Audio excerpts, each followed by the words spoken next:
नमस्कार दोस्तों, आप सभी का स्वागत है आपके अपने चैनल अनुज रीना की लाइफ में। आज हम आपको भोले बाबा की सोमवार की व्रत कथा सुनाएंगे। आइए पहले उसके व्रत का महत्व बताते हैं। ग्रहण आदि में जप, ध्यान, हवन, उपासना, दान आदि सत्य कार्य करने से जो फल मिलता है वही सोमवार के व्रत से फल मिलता है। चैत्र मास में सोमवार व्रत फल चैत्र में गंगा जल से सोमनाथ के स्नान कराने के समान, वैशाख में आपूषादि से पूजन कर कन्यादान के समान, ज्येष्ठ मास में पुष्कर स्नान करके गोदान के समान, भाद्रपद में बृहद यज्ञों के समान, श्रवण में अश्वमेध यज्ञ के समान, भाद्रपद में सत्य गोदान के समान, अश्विन में सूर्य ग्रहण के समान, कुरुक्षेत्र में रस धेनु गुड़ धेनु के दान के समान, कार्तिक में चारों वेद ज्ञाता 4 ब्राह्मणों को 4 घोड़े जुते हुए रथ दान के समान, मार्गशीर्ष में चंद्र ग्रहण के समान, काशी आदि तीर्थ में जा गंगा स्नान जप दान के समान, पौष में अग्नि सोष्टम यज्ञ के समान, माघ में गाय का दूध व गन्ने के रस से स्नान कर ब्रह्मा इत्यादि निवृत्त के समान, फाल्गुन में सूर्यदेव ग्रहण के समय गोदान समान फल प्राप्त होता है। श्रावण में केदारनाथ का ब्रह्म कमल से पूजन, दर्शन, अर्चन तथा केदार क्षेत्र में निवास का विशेष महत्व है। इससे भगवान शंकर की प्रसन्नता और शिव साजुन्य प्राप्त होता है। आइए अब श्रवण करते हैं सोमवार व्रत कथा। एक साहूकार बहुत धनवान था। उसको धन आदि किसी बात की कोई कमी नहीं थी, परंतु पुत्र न होने के कारण वह अत्यंत दुखी था। वह इसी चिंता में रात दिन रहता था और इसलिए वह पुत्र की कामना के लिए प्रति सोमवार को शिव जी का व्रत और पूजन किया करता था। सायंकाल को शिव जी के मंदिर में जाकर घी का दीपक जलाया करता था। उसे इस भक्ति भाव को देखकर एक समय श्री पार्वती जी ने शिव जी महाराज से कहा कि हे महाराज, यह साहूकार आपका अनन्य भक्त है और सदैव आपका व्रत और पूजन बड़ी श्रद्धा और भक्ति से करता है, अतः इसकी मनोकामना पूर्ण करनी चाहिए। शिव जी ने कहा कि पार्वती जी, यह संसार कर्म क्षेत्र है। जैसे किसान खेत में जैसा बीज बोता है वैसा ही फल काटता है, उसी तरह संसार में जो जैसा कर्म करते हैं वैसा ही फल भोगते हैं। पार्वती जी ने अत्यंत आग्रह से कहा कि महाराज, जब यह आपका ऐसा भक्त है और यदि आपको किसी प्रकार का दुख है तो आपको इस अवश्य दूर करना चाहिए, क्योंकि आप तो सदैव भक्तों पर दया करते हैं, उनके दुखों को दूर कर देंगे। यदि आप ऐसा नहीं करेंगे तो मनुष्य क्यों कर आपकी सेवा करेंगे, व्रत पूजन करेंगे। पार्वती जी का ऐसा आग्रह देख शिव जी महाराज अत्यंत प्रसन्न होकर कहने लगे, हे पार्वती, इसके कोई पुत्र नहीं है। इसी पुत्र चिंता से यह बहुत दुखी रहता है। इसके भाग्य में पुत्र न होने पर भी मैं इसको पुत्र की प्राप्ति का वरदान देता हूँ, परंतु वह पुत्र केवल 12 वर्ष तक ही जीवित रहेगा। इसके पश्चात वह मृत्यु को प्राप्त होगा। इससे अधिक मैं इसके लिए कुछ नहीं कर सकता। यह सब बात साहूकार सुन रहा था। इससे उसको न कुछ प्रसन्नता हुई और न कुछ दुख हुआ। वह पूर्वतः वैसे ही शिवजी महाराज का सोमवार का व्रत और पूजन करता रहा। कुछ समय व्यतीत हो जाने पर साहूकार की स्त्री गर्भवती हुई और 10वें महीने में उसके गर्भ से अति सुंदर पुत्र की प्राप्ति हुई।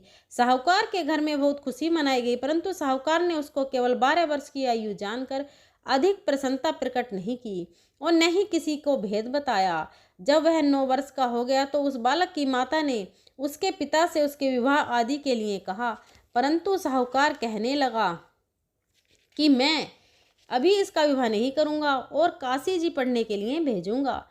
फिर उस साहूकार ने अपने साले अर्थात बालक के मामा को बुलाया, उसको बहुत सा धन देकर कहा, तुम इस बालक को काशी जी पढ़ने के लिए ले जाओ और रास्ते में जिस जगह भी जाओ वहाँ यज्ञ करते, दान करते, तब ब्राह्मणों को भोजन कराते जाओ। इस प्रकार वह दोनों मामा भांजे सब जगह यज्ञ करते और ब्राह्मणों को भोजन कराते जा रहे थे। रास्ते में उनको एक शहर दिखाई पड़ा। उस शहर के राजा की कन्या का विवाह था और दूसरे राजा का लड़का जो विवाह के लिए बारात लेकर आया था वह एक आंख से काना था। लड़के के पिता को इस बात की बड़ी चिंता थी कि कहीं वर को देखकर कन्या के माता पिता विवाह से किसी प्रकार की अड़चन ना पैदा कर दें। इस कारण जब उसने अति सुंदर सेठ के लड़के को देखा तो मन में विचार किया कि क्यों न दरवाजे के समय इस लड़के को उससे वर का काम करवा लिया जाए। ऐसा विचार कर राजा ने उस लड़के और उसके मामा से कहा तो वह राजी हो गए और साहूकार के लड़के का स्नान आदि करा करके वर के कपड़े पहना तथा घोड़ी पर चढ़ा दरवाजे पर ले गए और बड़ी शांति से सब कार्य हो गया। अब वर के पिता ने सोचा यदि विवाह कार्य भी इसी लड़के से करा दिया जाए तो क्या बुराई है। ऐसा विचार करके उसके मामा से कहा यदि आप फेरों और कन्यादान का काम भी करा दें तो आपकी बड़ी कृपा होगी और हम इसके बदले में आपको बहुत सा धन देंगे। उन्होंने स्वीकार कर लिया और विवाह कार्य बहुत अच्छी तरह से हो गया। परंतु जिस समय लड़का जाने लगा तो उसने राजकुमारी की चुंदड़ी के पल्ले पर लिख दिया कि तेरा विवाह तो मेरे साथ हुआ है, परंतु जिस राजकुमार के साथ तुमको भेजेंगे वह एक आंख से काना है और मैं तो काशी जी पढ़ने जा रहा हूँ। उस राजकुमारी ने जब अपनी चुनरी पर ऐसा लिखा हुआ पाया तो उसने राजकुमार के साथ जाने से इनकार कर दिया और कहा कि यह मेरा पति नहीं है, मेरा विवाह इसके साथ नहीं हुआ, वह तो काशी जी पढ़ने गया है। कुमारी के माता पिता ने अपनी कन्या को विदा नहीं किया और बारात वापस चली गई। उधर सेठ का लड़का और उसका मामा काशी जी पहुंच गए। वहां जाकर उन्होंने यज्ञ करना और लड़के ने पढ़ना शुरू कर दिया। जब लड़के की आयु 12 वर्ष की हो गई तब एक दिन उन्होंने यज्ञ रच रखा था कि उस लड़के ने अपने मामा से कहा मामा जी आज मेरी तबीयत कुछ ठीक नहीं है। मामा ने कहा कि अंदर जाकर सो जाओ। लड़का अंदर जाकर सो गया और थोड़ी ही देर में उसके प्राण निकल गए। जब उसके मामा ने आकर देखा कि वह तो मुर्दा पड़ा है तो उसको बड़ा दुख हुआ और उसने सोचा कि मैं भी रोना पीटना मचा दूंगा तो यज्ञ का कार्य अधूरा रह जाएगा। अतः उसने जल्दी से यज्ञ का कार्य समाप्त कर ब्राह्मणों के घर जाने के पश्चात रोना पीटना आरंभ कर दिया। संयोगवश उस समय शिवजी महाराज और पार्वती जी इधर से जा रहे थे।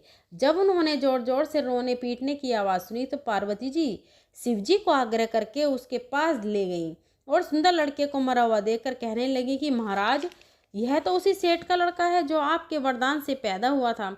शिवजी ने कहा कि पार्वती जी इसकी आयु इतनी ही थी, सो भोग चुका। पार्वती जी ने कहा कि महाराज कृपा करके इस बालक को और आयु दो, नहीं तो इसके माता पिता तड़प तड़प कर मर जाएंगे। पार्वती जी के इस प्रकार बार बार आग्रह करने पर शिवजी ने उसको वरदान दिया और शिवजी महाराज की कृपा से लड़का जीवित हो गया। शिव पार्वती कैलाश चले गए। तब वह लड़का और उसका मामा उसी प्रकार यज्ञ कराते हुए अपने घर की तरफ चल पड़े और रास्ते में उसी शहर में आए जहाँ पर उस लड़के का विवाह हुआ था। वहाँ पर आकर जब उन्होंने यज्ञ आरंभ कर दिया तो उस लड़के के ससुर ने उसको पहचान लिया तथा अपने महल में ले गया। उसकी बड़ी महल में लाकर उसकी बड़ी खातिर की, साथ ही बहुत सारा धन और दासियों सहित बड़े आदर और सत्कार के साथ उस अपनी लड़की को जमाई को विदा किया। जब वह अपने शहर के निकट आए तो उसके मामा ने कहा कि पहले मैं तुम्हारे घर जाकर खबर करवाता हूँ। उस समय उसके माता पिता अपने घर की छत पर बैठे हुए थे और उन्होंने यह प्रण कर रखा था कि यदि हमारा पुत्र सकुशल घर आया तो राजी खुशी नीचे आ जाएंगे, नहीं तो छत से गिरकर अपने प्राण दे देंगे। इतने में उस लड़के के मामा ने आकर यह सारा समाचार दिया कि आपका पुत्र आ गया है, परंतु उनको विश्वास न आया। तब उसके मामा ने शपथ पूर्वक कहा कि आपका पुत्र अपनी स्त्री तथा बहुत सारा धन लेकर आया है।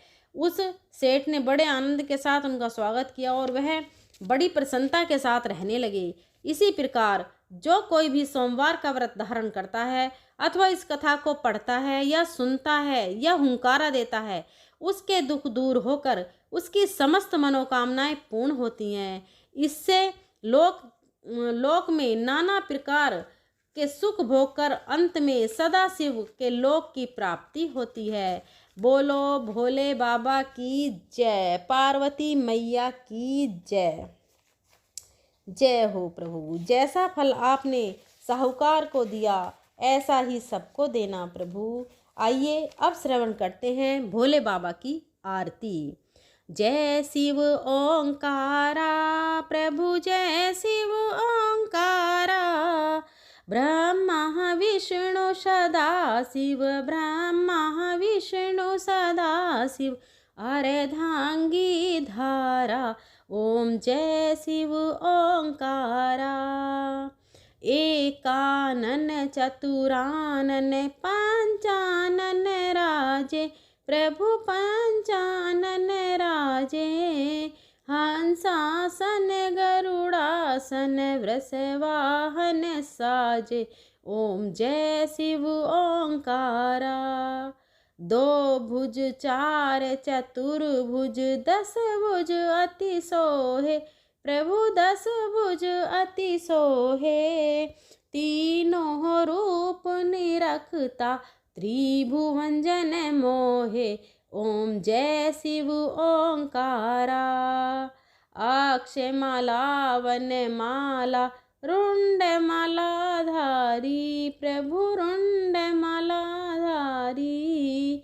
चंदन मृग मद सोहे, चंदन मृग मद सोहे, भाले शशिधारी। ओम जय शिव ओंकारा।